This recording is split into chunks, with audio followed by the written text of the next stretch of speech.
প্রিয় দর্শক আসসালামু আলাইকুম এবং অনেক অনেক শুভকামনা সবার জন্য। সম্প্রতি বিএনপি মহাসচিব মির্জা ফখরুল ইসলাম আলমগীর ঠাকুরগাঁওয়ে তার নিজ এলাকায় এক জনসমাবেশে ঘোষণা করে বসলেন যে বিএনপি ক্ষমতায় গেলে আওয়ামী লীগের কোনো লোকের নামে কোনো মামলা থাকবে না, সব মামলা তারা তুলে নেবেন। অত্যন্ত গুরুতর কথা। যখন কথাটি বলছিলেন মির্জা ফখরুল, তার বোধহয় মনে ছিল না তিনি কোনো জনসমাবেশে আছেন। তো ঘরোয়া আলাপে বিএনপি নেতৃবৃন্দের সঙ্গে বা রুদ্ধদ্বার কক্ষে যেসব আলোচনা হয়, তখন যে কোনো বিষয়ে কথা বলা চলে। ফখরুল সাহেব বোধহয় সেদিন ভুলে গিয়েছিলেন যে তিনি কারো ড্রয়িং রুমে নেই বা নিজের ড্রয়িং রুমে নেই, দরজা বন্ধ করে নেতাকর্মীদের সঙ্গে কথা বলছেন না। এটি ছিল একটি জনসমাবেশ। আর বিশাল জনসমাবেশে দেওয়া সেই বক্তব্যের অডিও ভিডিও ক্লিপ এবং সংবাদপত্রে পুরো বক্তৃতার টেক্সট প্রকাশিত হয়েছে খুব ভালোভাবেই। পরবর্তীতে অবশ্য ফখরুল সাহেব নিজেকে ডিফেন্ড করবার চেষ্টা করেছেন এবং বলেছেন যে আমি আমার এলাকার নির্দিষ্ট আওয়ামী নেতা কর্মী যারা কোনো অপরাধ কর্মে জড়ায়নি, নিরীহ, অন্যায়ভাবে যাদের বিরুদ্ধে মামলা হয়েছে তাদের মামলা তুলে নেবার কথা বলেছি। কিন্তু আসলে মূল বক্তব্য সেরকম ছিল না।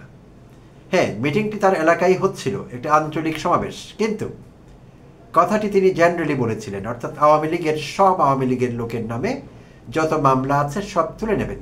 সেখানে কোনো ব্র্যাকেট ছিল না এবং সেখানে বলা ছিল না যে অপরাধীদের ছাড়া। সব কথাটি ব্যবহার করা হয়েছিল যে সব আওয়ামীদের মামলা তুলে নেবেন। তো এর পেছনে কারণও আছে, কারণ খুঁজতে আমাদের খুব বেশি দূরে যেতে হয় না।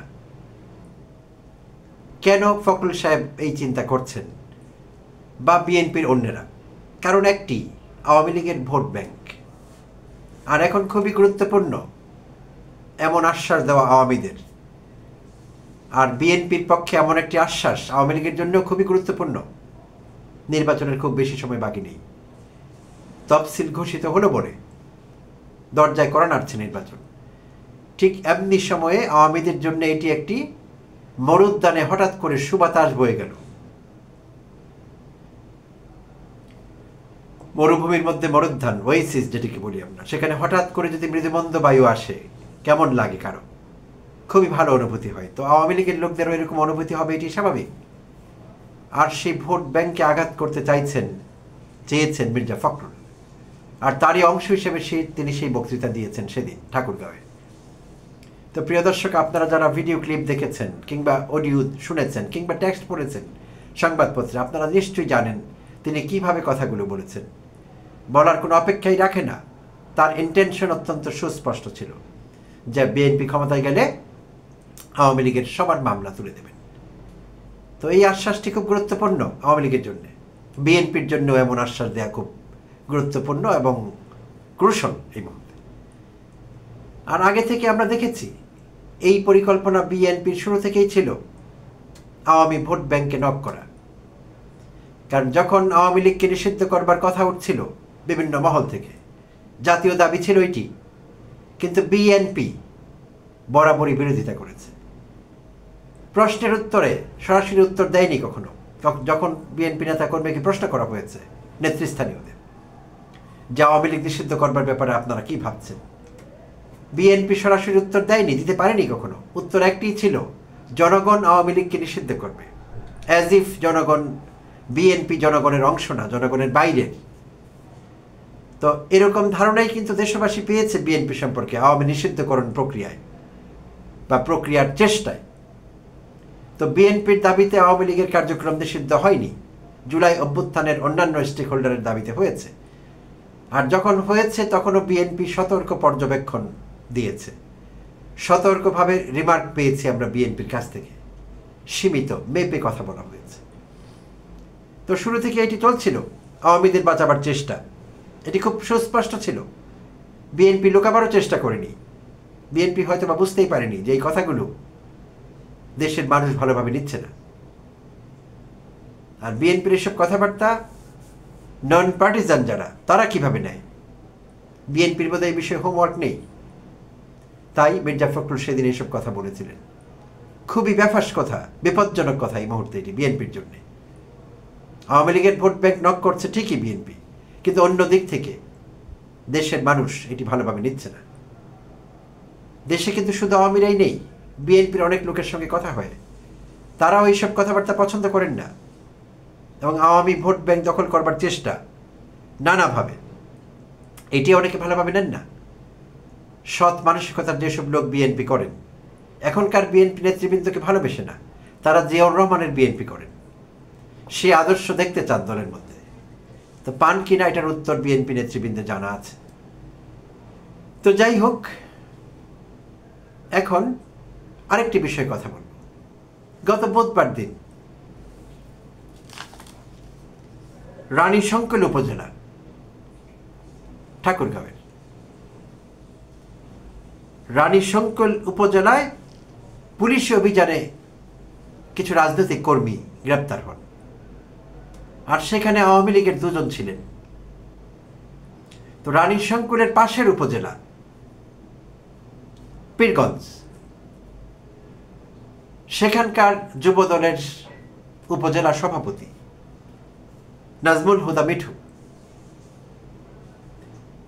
হুদা মিঠু দলবল নিয়ে বুধবার দিন বেলা 11টার দিকে পাশের থানা রানীশঙ্কলে এসে হাজির হন, আর সে রানীশঙ্কলের ওসি সাহেবের সঙ্গে বাগবিতণ্ডায় জড়িয়ে পড়েন। তার উপর চাপ প্রয়োগ করা হয় সেই 2 আওয়ামী কর্মীকে যাতে ছেড়ে দেওয়া হয়। 2 আওয়ামী কর্মী নাজমুল হুদা মিঠুর আত্মীয়, এবং তারা কোনো পলিটিক্যাল কর্মকাণ্ড করেন না এই বলে তিনি সার্টিফাই করবার চেষ্টা করেন। কিন্তু ওসি আরশেদুল হক, থাম্বনেইলে যার ছবিটি আমি দিয়ে দিয়েছি, তিনি তার অবস্থানে অনড় থাকেন, এবং তিনি কোনো অবস্থায় সেই 2 আওয়ামী নেতাকে রিলিজ করতে রাজি হননি। তখন মিঠু ওসিকে থ্রেট দেওয়া শুরু করেন। এক পর্যায়ে মিঠু বলতে থাকেন, পাশের পীরগঞ্জ উপজেলা যুবদল সভাপতি নাজমুল হুদা মিঠু, তিনি বলতে থাকেন, আপনি মানুষ চিনেন নাই, ওসিকে ধমক দিচ্ছেন, আপনার এখানে রিজিক নাই, রিজিক উঠে গেছে। প্রিয় দর্শক, মিঠুর চেহারা আপনারা দেখতে পাবেন থাম্বনেইলে, চোখ ঠিকরে বেরিয়ে আসছে রাগে উত্তেজনায়, ওসির সঙ্গে এইভাবে কথা বলছিলেন মিঠু। তো মিঠু ওসির রিজিক ঠিক করে দিচ্ছিলেন। তো মিঠু তো একজন ব্যক্তি মাত্র, গত 14 মাসে 15 মাসে এরকম হাজার হাজার মিঠু হাজার হাজার জায়গায় এইভাবে হুমকি দিয়েছে, ধমকি দিয়েছে প্রশাসনকে, কখনো কখনো জনপ্রশাসনের লোকজনকে, পুলিশ অফিসারদের, বিভিন্ন জায়গায় শিক্ষা প্রতিষ্ঠান প্রধানদের এরকম হুমকি দেওয়া হয়েছে। আর সরাসরি চাঁদাবাজির সঙ্গে যুক্ত যেসব বিএনপি নেতাকর্মী স্থানীয়, তারা তো এলাকাবাসীকে দিয়েছেন, স্থানীয় বিজনেসম্যানকে বা অন্যান্য যারা দোকানের মালিক, এইসব জায়গায় তারা ধমকি ধামকি দিয়েছেন এবং তাদের উদ্দেশ্য হাসিল করেছেন, বরাবরই দেখেছি। আর তখন আরেকটা বিষয় দেখে, এগুলো দেখে হতাশ হতাম, আরেকটা বিষয় দেখে খুশি হতাম। সেইটি কি, লন্ডন থেকে তারেক রহমান ফরমান জারি করতেন যে এইসব সহ্য করা হবে না, চাঁদাবাজি, দখলদারিত্ব, হুমকি প্রদান, লোকের উপর নির্যাতন, এগুলো সহ্য করবো না। বিএনপি হাইকমান্ড এগুলো সহ্য করে না, বিএনপি নীতি আদর্শের সঙ্গে এটি যায় না। তো আমরা যারা সরল মনা, আমরা ভাবতে শুরু করেছিলাম যে বিএনপিতে বোধহয় নীতি আদর্শ প্রতিষ্ঠিত হয়েছে বা হয়ে যাবে, তো খুশি হতাম এবং তারেক রহমানকে অ্যাপ্রিসিয়েট করে কন্টেন্ট বানিয়েছি, বিএনপির হাইকমান্ডকে অ্যাপ্রিসিয়েট করে কন্টেন্ট বানিয়েছি। তখন অনেকে আমাকে বলেছে, আপনি বুঝতে পারেননি, আপনি বোকা, বিএনপি এরকম না, আপনি কয়েকদিন পরেই টের পাবেন। আসলেই টের পেতে শুরু করলাম, বেশি দিন অপেক্ষা করতে হয়নি। এই হিনাস ক্রাইমগুলো যারা করেছে বিএনপির স্থানীয় পর্যায়ের নেতৃবৃন্দ, বিশেষভাবে জেলা, উপজেলা, ওয়ার্ড, ইউনিয়ন, এরা 8,000-এর মতো বহিষ্কৃত হয়েছে। এবং বলা হচ্ছে বাংলাদেশ থেকে মির্জা ফখরুল ইসলাম আলমগীর, সালাউদ্দিন আহমেদ, রুহুল কবির রিজভী, দুলু, বুলু, টুকুরা বলা শুরু করলেন যে আমরা সহ্য করবো না এসব অন্যায়, অত্যাচার, চাঁদাবাজি, যারাই করবে তারা বহিষ্কার হয়ে যাবে। আমাদের মহান নেতা তারেক রহমান সুনির্দিষ্ট বার্তা দিয়েছেন এবং বহিষ্কার হতে শুরু করলেন তারা। 8,000-এর বেশি বহিষ্কৃত হলেন। কিন্তু শিগগিরই আমরা দেখলাম তাদের বহিষ্কার আদেশ একে একে প্রত্যাহার করা হচ্ছে এবং সম্প্রতি শত শত বিএনপি কর্মীর এবং নেতার বহিষ্কার আদেশ প্রত্যাহার করা হয়েছে। অর্থাৎ এই মেসেজ দিয়ে দেওয়া হয় দলকে, দলের নেতা কর্মীকে, অ্যাক্টিভিস্টদের, যা ইচ্ছে করো, সমস্যা নেই, লোক দেখাবার জন্যে, লোককে সান্ত্বনা দেবার জন্যে, আই ওয়াশ করবার জন্য সাময়িকভাবে তোমাদের বিরুদ্ধে ব্যবস্থা নেওয়া হবে, এরপরে আবার ঠিক হয়ে যাবে, একটি পর্যায়ে এটি তুলে নেব, কেউ টের পাবে না। আর এই দেশের মানুষ বেশি দিন অনেক কিছু মনে রাখে না, অন্য ইস্যু নিয়ে ব্যস্ত হয়ে পড়বে, আর তোমাদের বহিষ্কারাদেশ প্রত্যাহারিত হবে। ফলে কোনো প্রতিবাদ দেখা যায়নি। যেখানে যেখানে বহিষ্কৃত হয়েছেন অনেক সময় প্রভাবশালীও ছিলেন, তারা উচ্চবাচ্য হয়নি, খুব বেশি প্রতিক্রিয়া হয়নি। কারণ ছিল তারা ভিতরে ভিতরে জানতে পেরেছিলেন বহিষ্কারাদেশ যখন দেওয়া হয় তখনই বলা হয়েছিল কানে কানে যে এটি অল্প কয়েকদিনের ব্যাপার, 2 সপ্তাহ, 1 মাস, 3 সপ্তাহ, এরপর আমরা তুলে নেব। এবং তাই হচ্ছে এখন দেখলাম। আর তা যে হচ্ছে তার প্রমাণই এই মিঠু বুঝতে পারলেন যে আমাকে এই হুমকি যদি আমি ওসিকে দেই, দল আমার বিরুদ্ধে লোক দেখানো একটি শাস্তিমূলক ব্যবস্থা নেবে। সেটির মেয়াদ হয়তো 2 সপ্তাহ 3 সপ্তাহ হবে। 2 সপ্তাহ 3 সপ্তাহ পর আমি আবার মুক্ত বাতাসে, আমি আবার আগের মিঠু, আগের জায়গায়, আগের নেতা। ঠিক তাই হচ্ছে। প্রিয় দর্শক, আমাদের অবাক করে দিয়ে কেন্দ্রীয় যুবদল মিঠুকে বহিষ্কার করেছে। কিন্তু মিঠুর এই বহিষ্কারাদেশ কয়দিনের জন্য?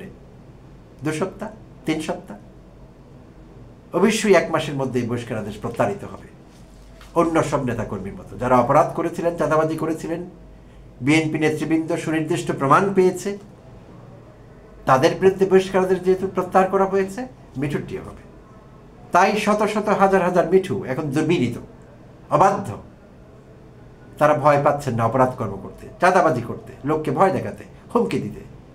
থানার ওসিকে যদি এভাবে হুমকি দিতে পারেন একজন উপজেলা নেতা মিঠু,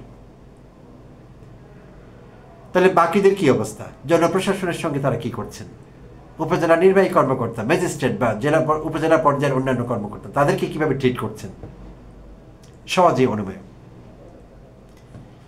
তো এখন সব কিছুর গোড়া বা মূল আসলে একটি জায়গা, নীতি নৈতিকতা। সেই জায়গাটি কি আছে? কোথায়?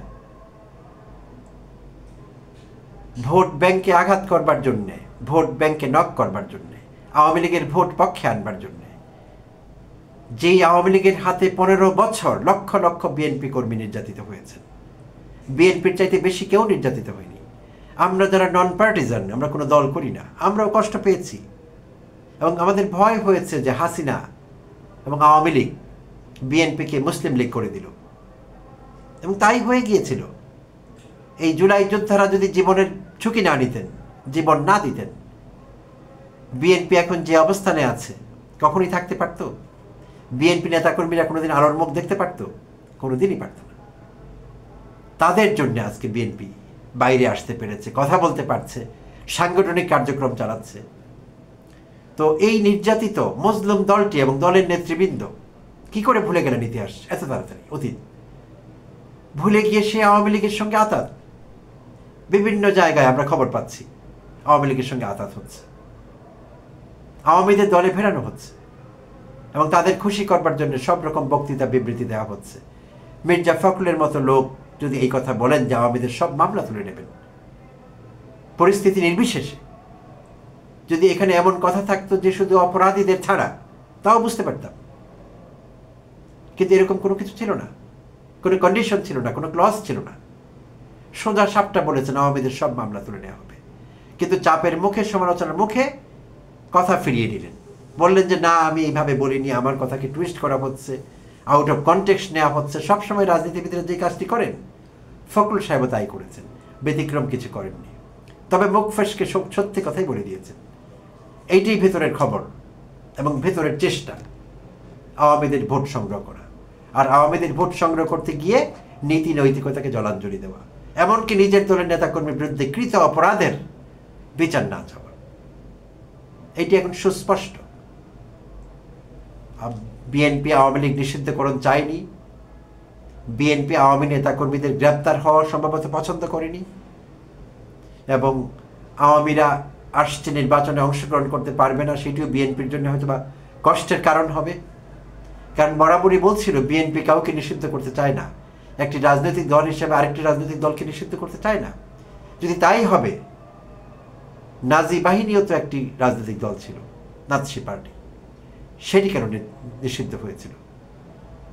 সেই দলেরও তো লাখো কর্মী ছিল, লাখো কোটি ভক্ত ছিল, সমর্থক ছিল। সেই দলটি কেন নিষিদ্ধ হয়েছিল?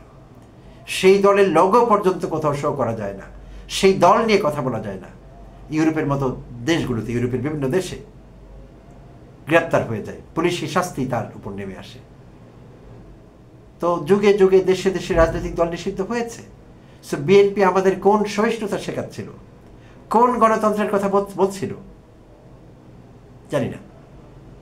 সব কিছুই যে দলীয় স্বার্থে, জাতীয় স্বার্থ এখানে মিসিং, এবং গণতন্ত্রের অ্যাক্টিং করা হচ্ছে, সেইটি বিএনপির নানা কর্মকাণ্ডে উঠে আসছে প্রতিনিয়ত। তো এই দুটো উদাহরণ পরিস্থিতি বুঝবার জন্য বোধহয় যথেষ্ট। মিঠুর ওসিকে হুমকি প্রদর্শন, রানী শঙ্কুল থানার ওসিকে, এইভাবে যে তার রিজিক উঠে গেছে, তাহলে এখন দেশের মানুষ ভাবতে শুরু করবে যে বিএনপির নেতাকর্মীরা দেশের মানুষের রিজিক লেখা শুরু করেছে। কার কোত্থেকে কয়দিনের জন্য রিজিক উঠে গেছে সেই লেখা এখন বিএনপি নেতাকর্মীরা লিখছে। ভয়ঙ্কর বার্তা বিএনপি দিচ্ছে জাতিকে, এই দেশের মানুষকে, যেটি দীর্ঘমেয়াদে বিএনপির জন্য ভালো ফল বয়ে আনবে না, আর আনতেই পারে না। প্রিয় দর্শক, ধন্যবাদ সবাইকে, ভালো থাকবেন।